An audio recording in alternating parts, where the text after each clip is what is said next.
Welcome to the afternoon briefing.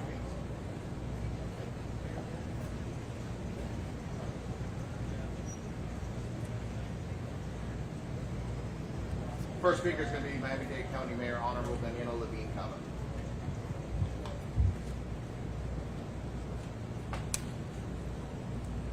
Good evening, everybody. The end of day 7 and the search and rescue continues. Since our last briefing, I'm very pained to tell you that we found 2 additional bodies in the rubble, which brings our total count to 18 fatalities. It is also with great sorrow, real pain, that I have to share with you that 2 of these were children, aged 4 and 10. So any loss of life, especially given the unexpected, unprecedented nature of this event, is a tragedy. But the loss of our children is too great to bear. Our community, our nation, and the world, we're all mourning with these families who have lost loved ones, and we grieve with them and we lift them up as a community, and we're so grateful for the support from all of you everywhere as we continue to dig through the rubble. So we're now standing united once again with this terrible new revelation that children are the victims as well. So in the worst of times, we come together and we pray together. Thank you to everyone.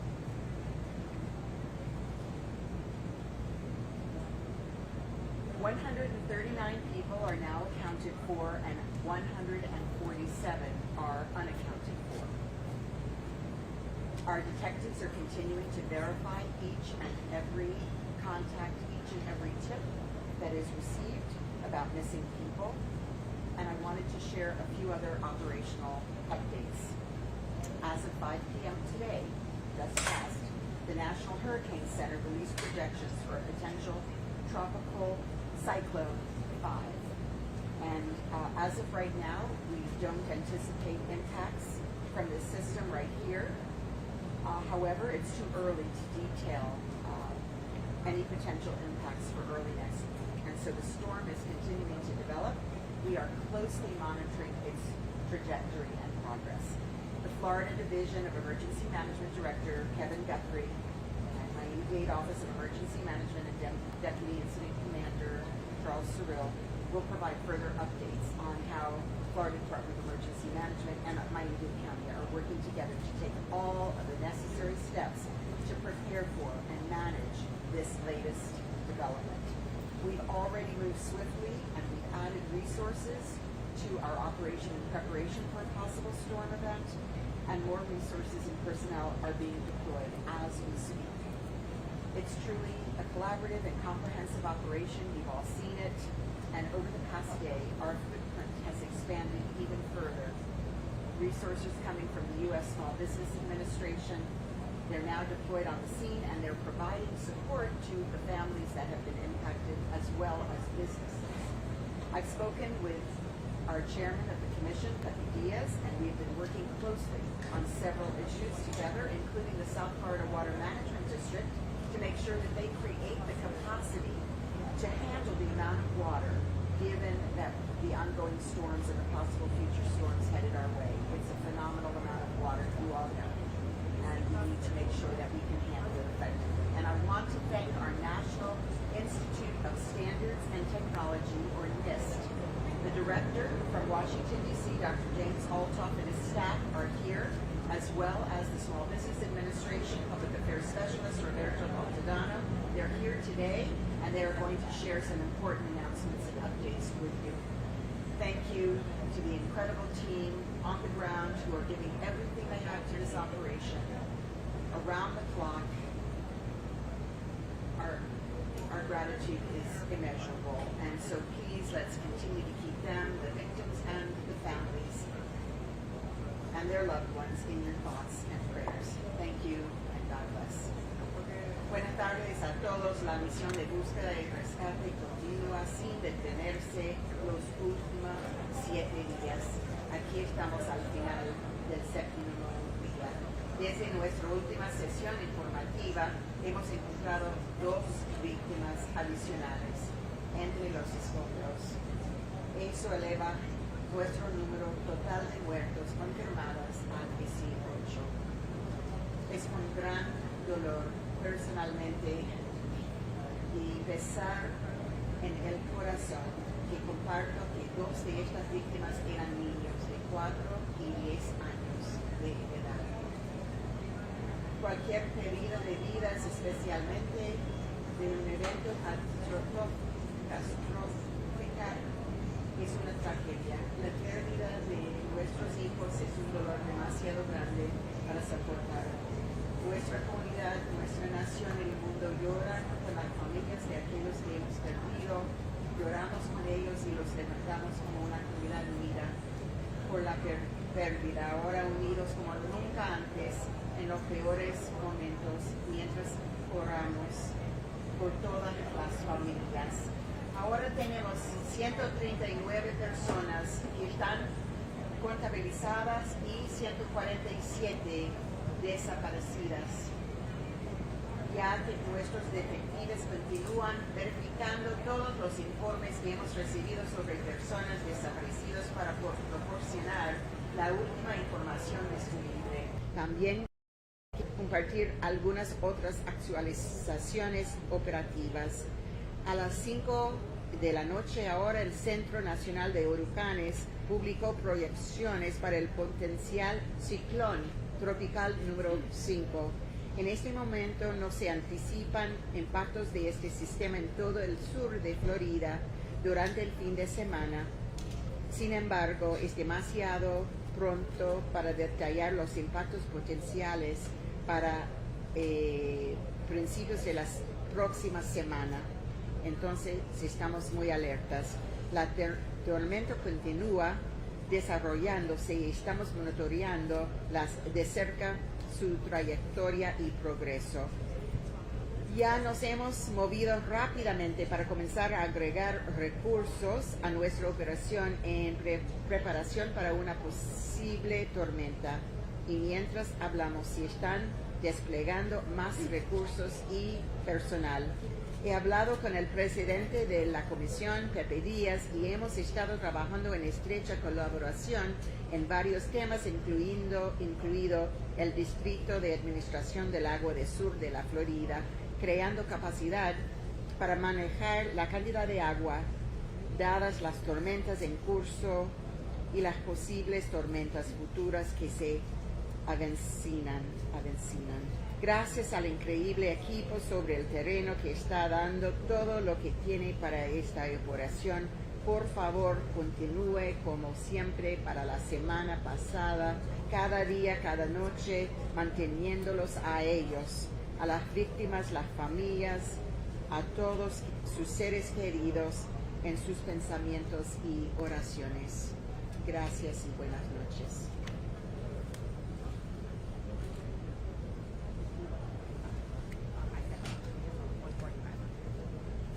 Excuse me, the unaccounted for number is 145. Los desacontables son 145. Gracias. Thank you, Madam Mayor. Division Director of Office of Emergency Management, Deputy Incident Commander Charles Sherrill.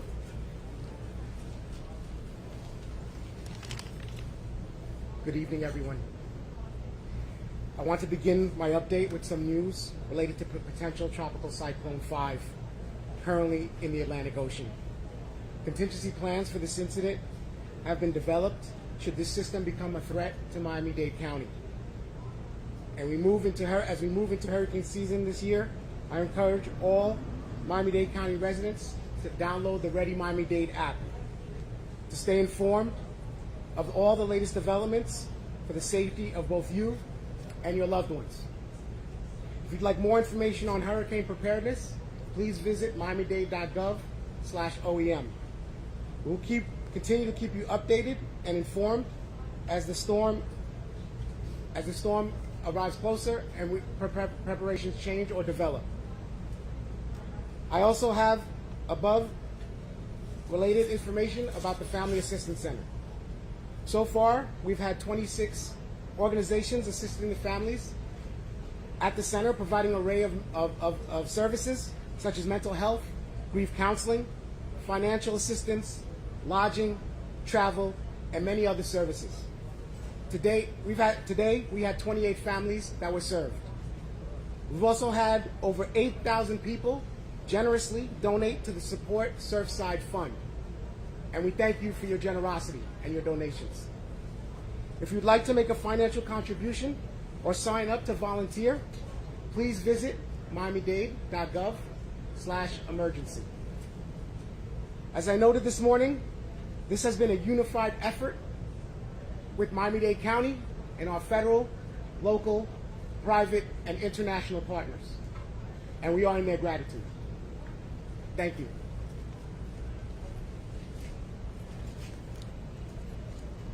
Thank you, sir. In Spanish, Miami-Dade Fire Rescue Director of Media and Public Relations, Erica Benitez.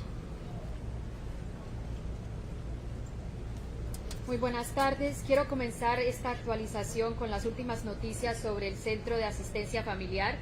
Hasta ahora tenemos 26 organizaciones las cuales están contribuyendo su ayuda en este centro familiar.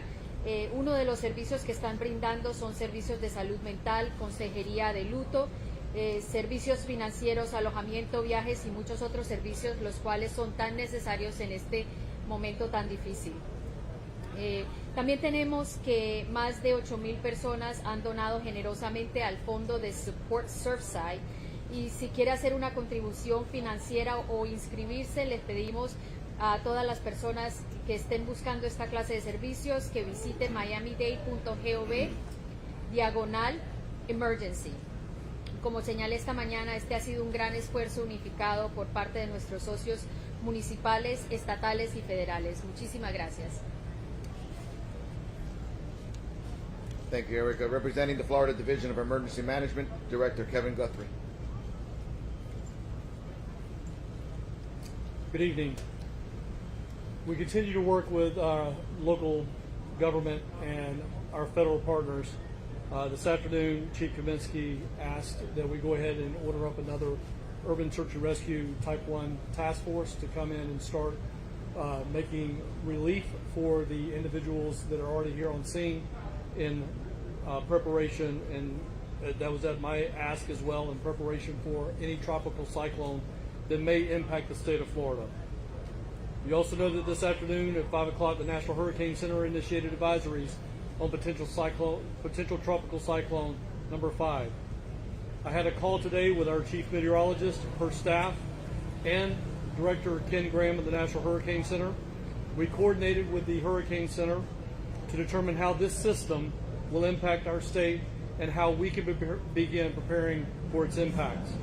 In my discussion with the meteorologists, including Dr. Graham, it was that this system is moving fast at 21 miles an hour to the west-northwest across the Caribbean Sea, and it is too soon to make any determination which way it is going to go. PTC 5 is expected to strengthen by this weekend and become Tropical Storm Elsa. Maximum sustained winds right now are at 35 miles per hour, and the system is continued to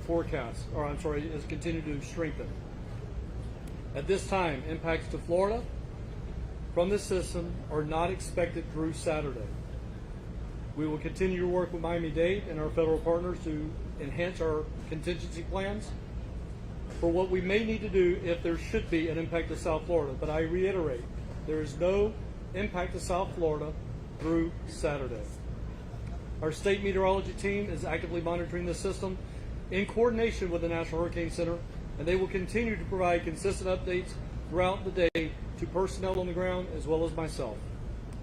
We're continuing to implement those contingency plans, and we'll continue to provide updates on this system to everyone on its potential impacts to Miami and the rest of the state.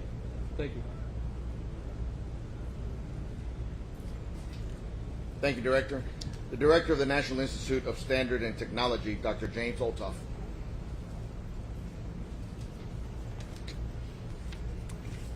Hello, my name is Jim Olthoff. I'm currently serving as the director of the National Institute of Standards and Technology, or NIST.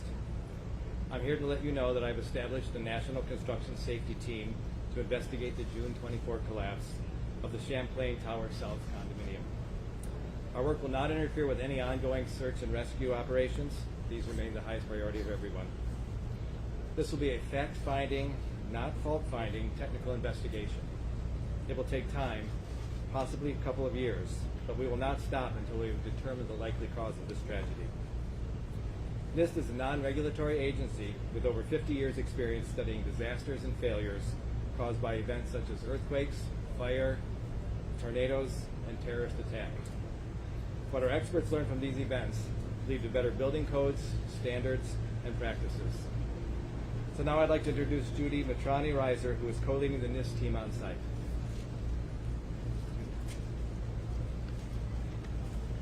Good evening. Thank you, Jim. Our team of experts has spent the last few days working closely with our colleagues from local, state, and federal agencies, and we are grateful for all the support that they've provided us.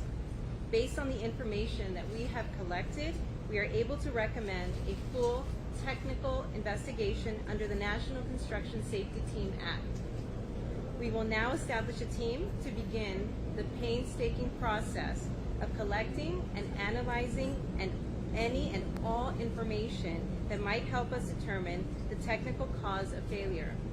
We are going in with an open mind. In any building collapse, we would want to understand how the building was designed, how it was constructed, modified, and maintained. From the site, we will be interested in samples of the building materials and the local soil conditions. We are in the process of collecting evidence and defining the scope of our investigation. We will also determine the appropriate composition of our team. The team will include NIST staff members as well as outside experts. As the investigation moves forward, we may add expertise to the team as necessary. Our staff members have studied many failures and disasters in the past, including the World Trade Center collapses, the Joplin tornado, Hurricane Maria, and many more. Following the attacks of 9/11, there was widespread recognition that no federal agency had the principal responsibility for an investigation of building failures. Congress passed the National Construction Safety Team Act in 2002. This act authorizes NIST to conduct technical investigations of building failures, to issue reports, and make recommendations to improve building codes and standards. The act provides NIST the ability to collect and to preserve evidence from the site of the failure and or disaster, and to issue subpoenas and to hold hearings.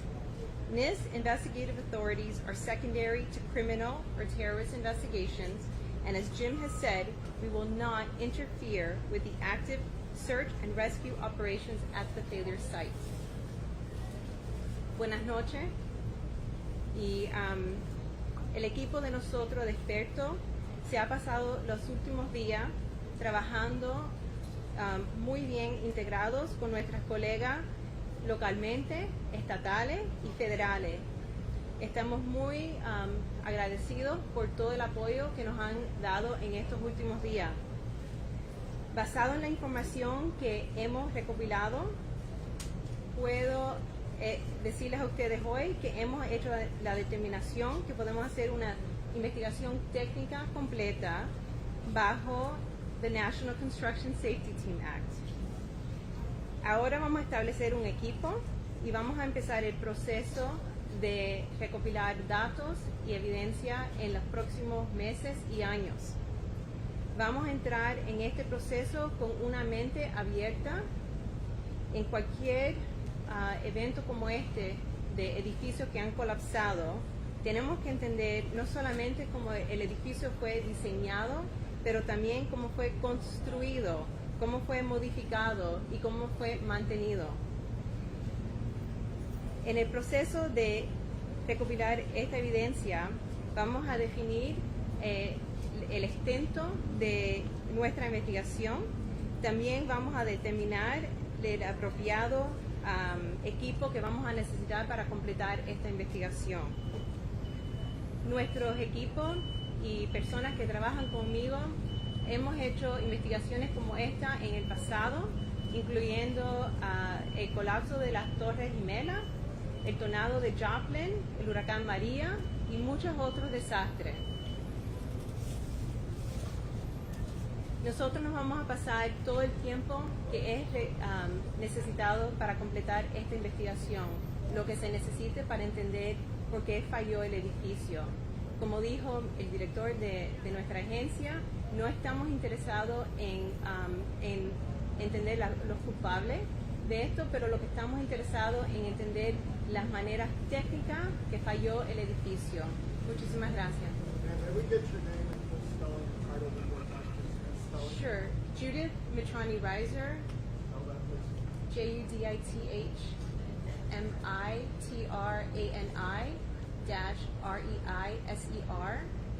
I'm the Associate Chief of the Materials and Structural Systems Division at NIST.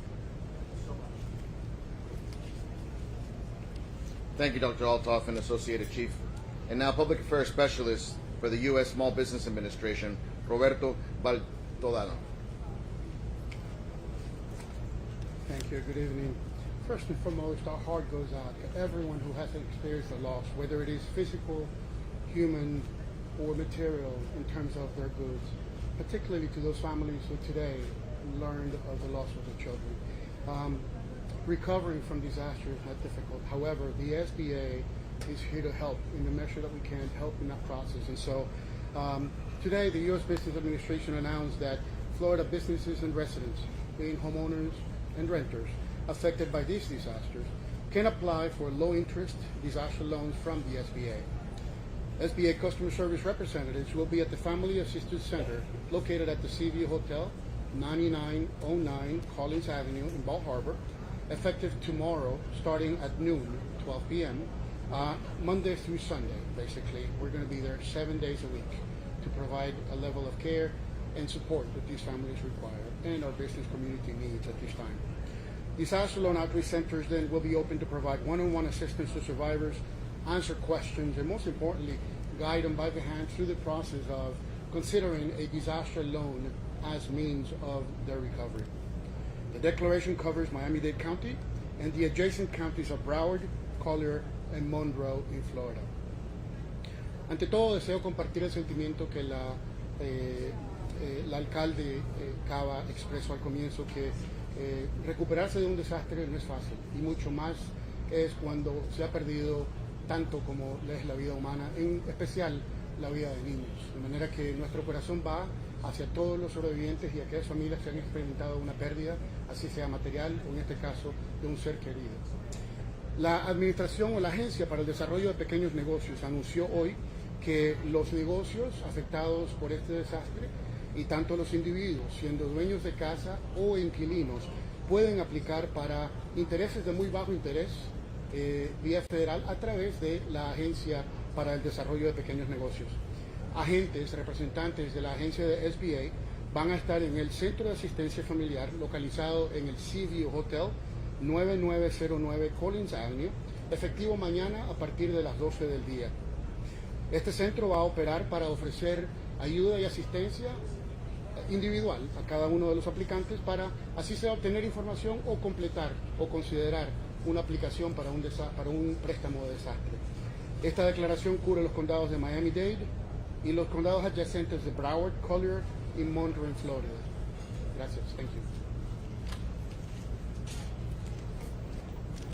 Now, the Surfside Mayor, Charles Burkett.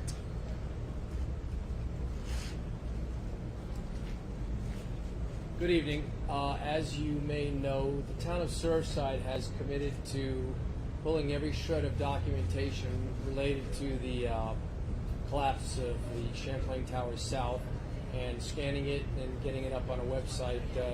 Those documents are starting to appear now. I was at a meeting today regarding plans for the property to the north, which is in most respects identical, and it's got residents there that have expressed pretty serious concerns about whether or not their building is safe. to that end, we have hired an eminent engineer. This engineer did work on the Pentagon after 9/11. He did work on the FIU bridge recently that went down in South Miami.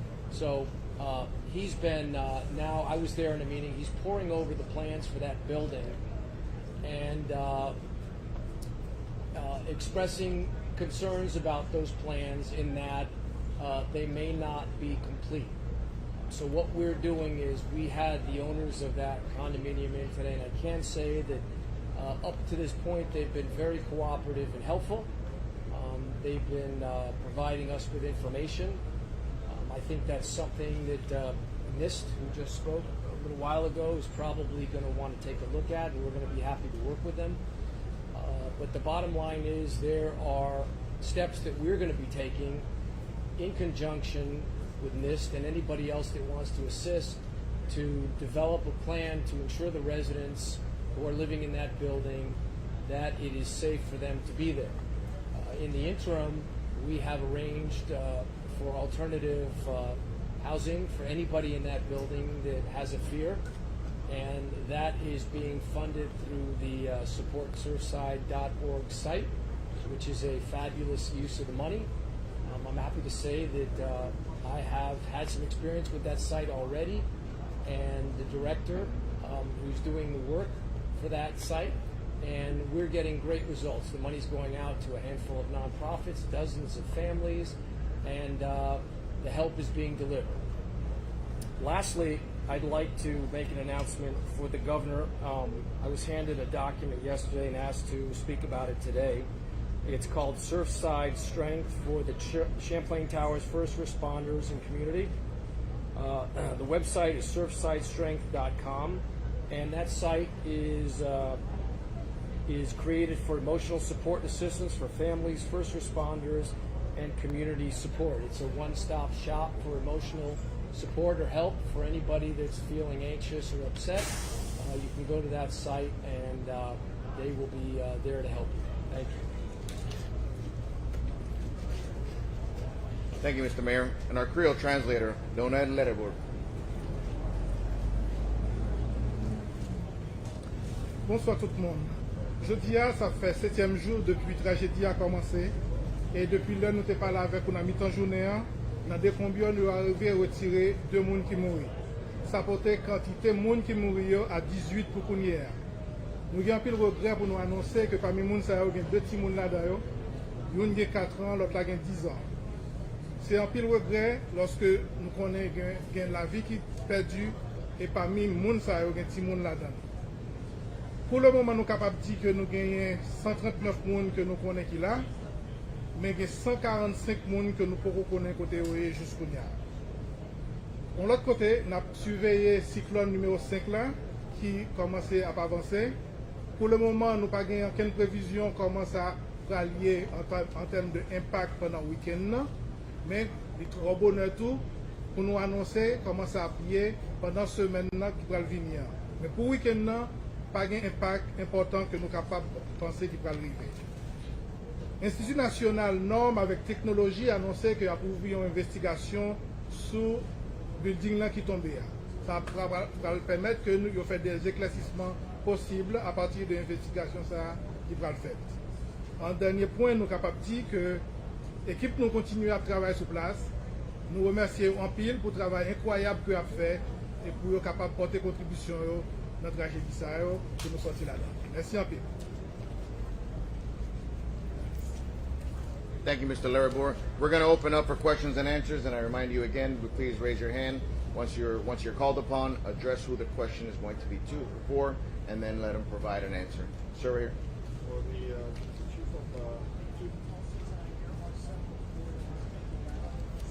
of two questions real quickly.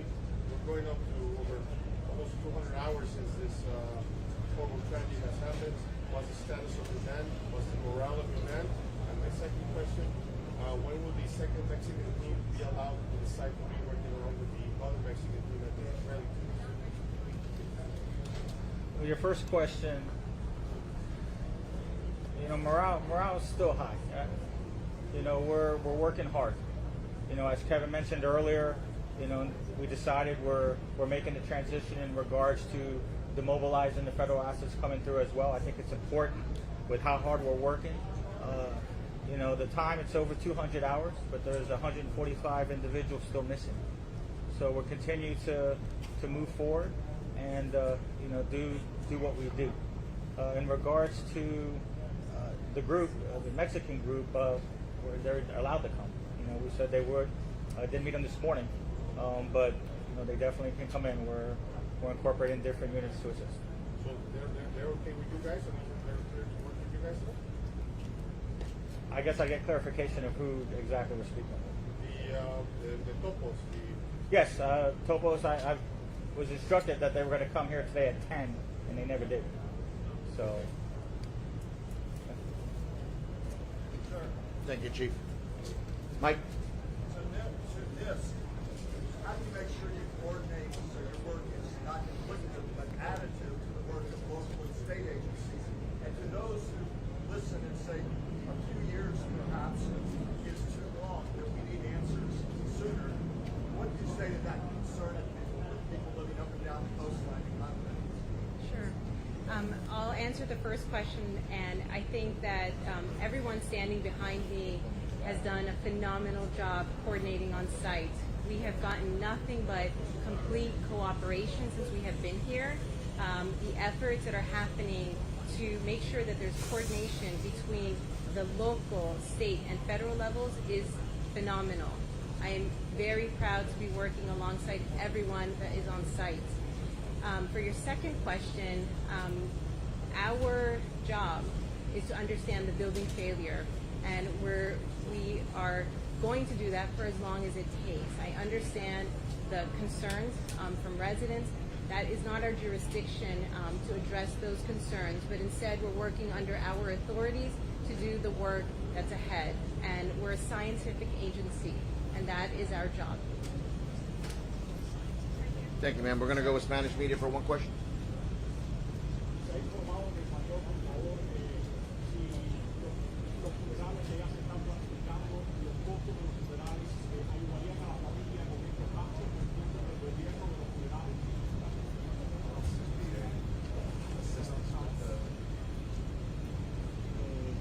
¿Quieres saber los costos? No. Ay, sí, sí, eso, FEMA tiene una parte para ayudar con las funerarias, y como tenemos tantas donaciones privadas, también podemos seguir para los que no califican.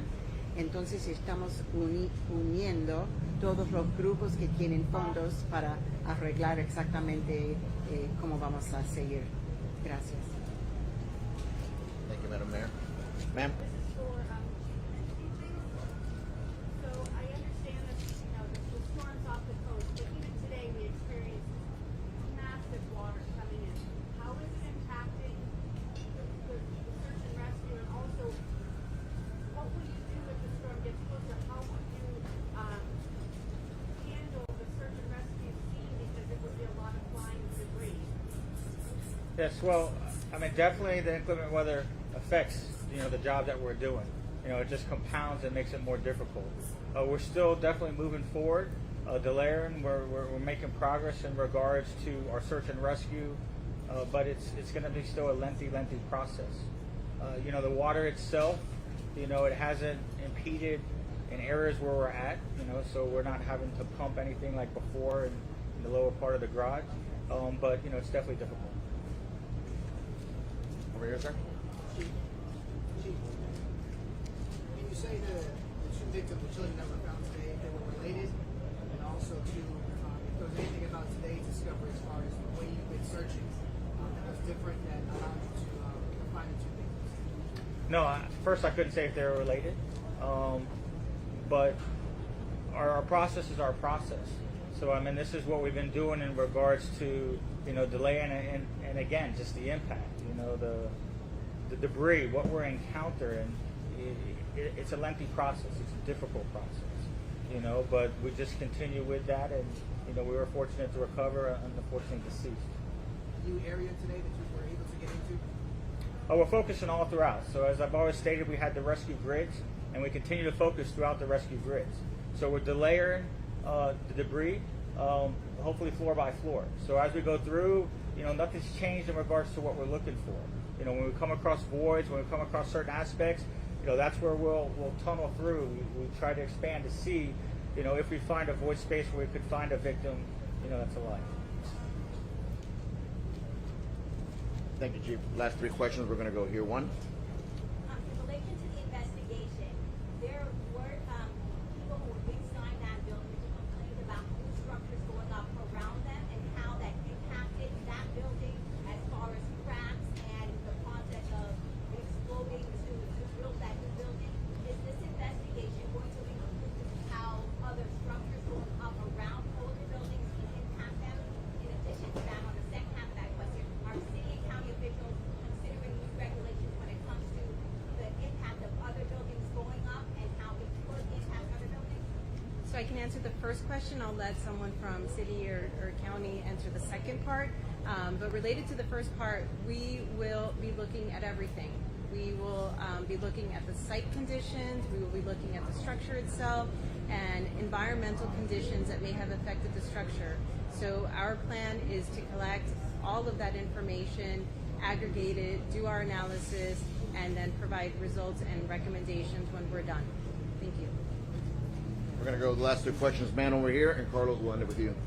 My question is for Mayor Levine-Cava. Wait, do the second part. I'm sorry, you had a second part, man? I'm sorry. So as mayor, I have the ability to improve, let's say, the way in which we do our certification process and so on. The legislation requires the county commission, and I can assure you that we're looking at everything. How's that? Yeah. Very well said, Madam Mayor. Our job will fall in place right after this, and we'll be looking at every angle of this, and the investigators to have their part. Our part would be the legislation with the code and everything. One thing is the building and what took place here. The other thing is what we could do to look at the code now and see how we could improve. That's what Mayor said, working together. Yes, and we are convening a panel of experts and starting to explore those opportunities. There was a question for me. Yes.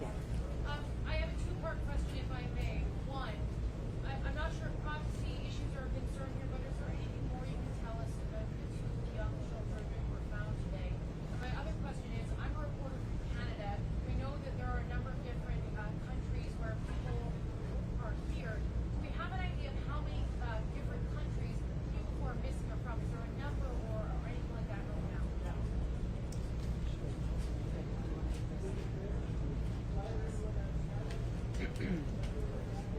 For the children, I think it's so important that we protect the privacy of the families and allow the families to say what they're comfortable sharing. I'm so sorry. As to the nationalities, yes, many nationalities, according to the information that we have received, many nationalities are represented. So, do you have that latest information? How many different nationalities? I know we have. Yes. Yes. We could go ahead. In terms of our list of unaccounted for, yes, there are multiple nationalities from around the world that people have called. I believe Argentina, Paraguay, from Europe. There's a lot of, this is an international tragedy actually here in our hometown. Mayor Burkett, given the similar... We're going to have Carlos over here. Carlos? My question's for the chief. Chief, it's our understanding that some of the families were told that anywhere between 5 and 6 floors of the building are underground, and that you guys are obviously trying to get to that portion of the building because chances are you're going to find additional bodies. Can you give us any more information on that, as well as the focus on the collapsed pool deck? I'd imagine some engineers want to get to that portion to get a better sense of what may have happened. Yeah, so definitely our structural engineers are just checking the stability in regards to the sections where we work. While we're moving debris, we definitely see there's several floors during that pancake collapse. That's in that lowest subfloor, that garage section. So just showing the magnitude, I don't know the exact floors where we're at, but several floors within that 10 to 12 foot space. Has it proven challenging? Have you been able to make more progress in getting there? It seems like you're moving a lot more than you briefed. No, it's extremely challenging. We're definitely making progress. I mean, we're working extremely hard around the clock, rotating our personnel, have additional resources coming so that we can relieve our personnel, so we have fresh personnel to continue moving forward. So we're definitely making progress. We'll go from there. Thank you. Thank you. Mayor, we're not quickly make a decision on whether those other buildings are like the design should be cleared or not.